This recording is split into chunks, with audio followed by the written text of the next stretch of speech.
India's intelligence in terms of understanding economics and making the world follow it. I think nobody else can teach them better. So definitely Reserve Bank, monetary policy, black money, these are something which are eye-catching topics for you. Very interesting, very knowledgeable ones. This one concept is very interesting. Why? Because the world is now going to be measured under this concept.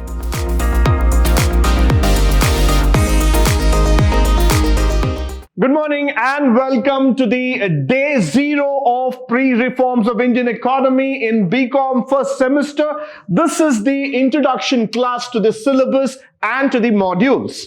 Let's just move further and let's talk about the agenda, what we have on the day 0. On the day 0, I'm going to get you introduced to the prerequisites of this particular course under the NEP program, followed by the learning outcome, the number of units that we have, the internals, which is of course a very crucial part of this game, followed by the exam pattern. So let me just go one by one, try to get you more familiarized with the entire syllabus. Starting with, what are the requisites? What is that is needed to study this course under the NEP program? The one simple thing that I would always request my students is the interest factor.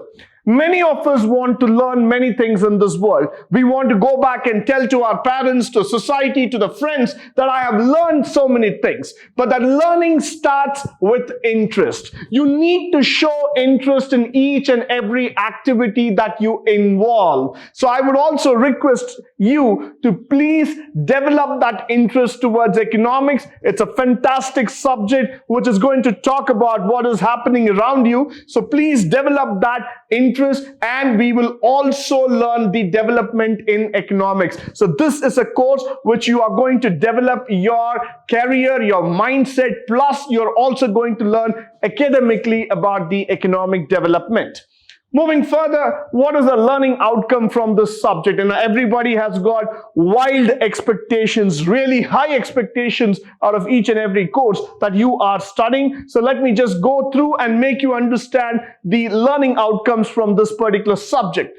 Now, this is an open elective, and this subject is going to talk about the first thing, evolution of Indian economy. Probably this is a time period that we have to learn as India, how this country has been making progress right from the independence till 2022, how we are reshaping the world, how we are proudly trying to say ourselves as the world's 4th largest economy altogether. So we are going to trace the evolution of Indian economy, followed by identifying the structural features and constraints. Of course, for any country, there has been challenges. There has been a lot of barricades in terms of growth. India is no exception to it. But nevertheless, India has overcome all the challenges that have been thrown by the WTO, by the world organizations, by the Britishers, by everybody possible, but still India stands as a shining example of how an economy needs to grow. So definitely we are going to learn about this, and we're going to learn about the planning models and strategies adopted in India. Definitely this is a masterpiece I would like to talk about. Why? Because India's intelligence in terms of understanding economics and making the world follow it, I think nobody else can teach them better. And all of you know that economics originated within India by none other the great Chanakya himself, who wrote the book Arthashastra. So we are going to understand two factors here. One is Artha, the meaning, Shastra, the science behind economics. So definitely this subject is going to be very interesting. Followed by analyzing the sector specific problem contributions towards overall economic growth. Now we are going to do a little bit of analysis. When I use the word analysis, this is going to be more on the theoretical basis rather than the mathematical model. So definitely it's going to be interesting for you. Followed by the review of various policies adopted. At the end of the day, you are going to learn what has happened in terms of the policies development. So this is the learning outcome that we are going to go through in this particular subject. Followed by, let's go to the unit 1, chapter 1. Let's see what is there for us. The features of Indian economy, India as a developing economy, demographic features, human development index. Let me just throw light here for a moment. This one concept is very interesting. Why? Because the world is now going to be measured under this concept. So definitely you need to study problems of poverty, which has already been there. This particular chapter is going to just make you go through what is that as a system, as a sector that we have been going through. Now, issues in agriculture, definitely the land reforms, green revolution, agricultural marketing, and the agricultural policy. All of us know that agriculture has been the backbone of Indian economy. So this is a mandatory study for all of us to understand how far we are taking the agriculture to the next level possible. Followed by, we have also talked about the industrial policy, the industrial development, micro and small medium enterprises, performance of public sectors, service sector in India, which is very, very interesting for all of us to know. Why? Because this is one sector where we are going to talk about how the service map is changing the roadmap altogether, how it is taking us forward in terms of growth, in terms of understanding in the entire economy. Followed by the Unit 2, where we are going to talk about mixed economy, the Bombay Plan, Gandhian model, Nehru, Mahabalani's model, all these kind of models which are going to set the tone back to the previous years, that is in the year of 1990, before 1991, whatever has happened. Probably this might sound to you a little bit of historical facts that we are talking about in economics, but nevertheless, this is needed to know as a student of economics how we have progressed ourselves from the olden era to that of the golden era altogether. Now, moving further, the monetary policy of India. Now, this is a quite interesting topic. I would like to say, whenever I talk about this topic called as black money in India, everybody's eyes are wide open. Nevertheless, this is not about just talking the illegal factors, but this is about accounting for the economy. So definitely Reserve Bank, monetary policy, black money, these are something which are eye-catching topics for you. Very interesting, very knowledgeable ones. You need to know about it, how India is governing the MPCs.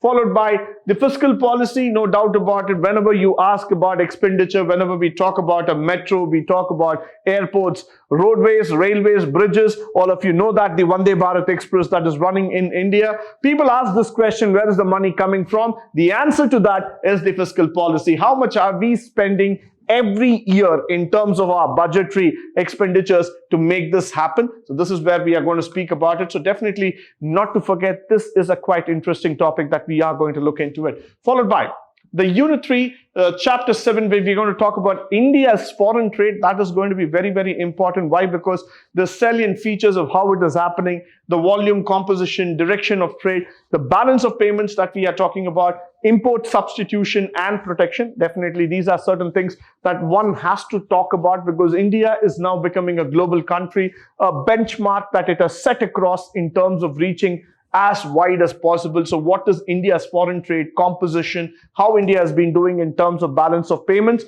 is going to come in this particular chapter. Followed by the reform strategy, the tariff, the exchange rate dynamics. It's quite interesting here to see. Why? Because how the policies are measured and where the economic sectors are set in place is very, very clear here. So this is what we are going to measure in terms of our economics. Followed by the Planning Commission, no doubt about it. This is a very, very interesting topic, how we have studied about the Planning Commission, the organization and functions all together. So this chapter still remains one of the most interesting chapters that we can ever talk about. And let's come to the internals. At the end of the day, the give or take majorly comes in from the internals, where we are going to look into it.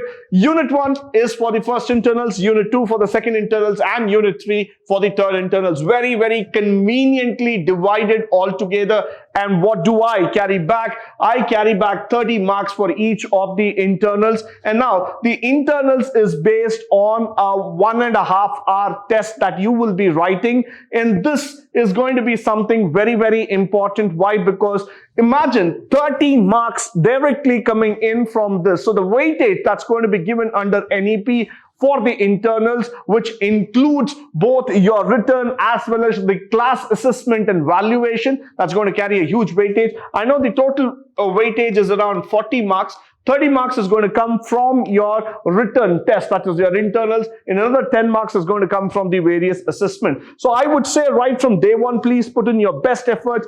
Try to learn, practice it so that you are able to score this 30 marks. And I would request all of you, please make sure that you take it up seriously. You attend all the internals so that you are able to get your complete 30 plus 10, 40 marks together.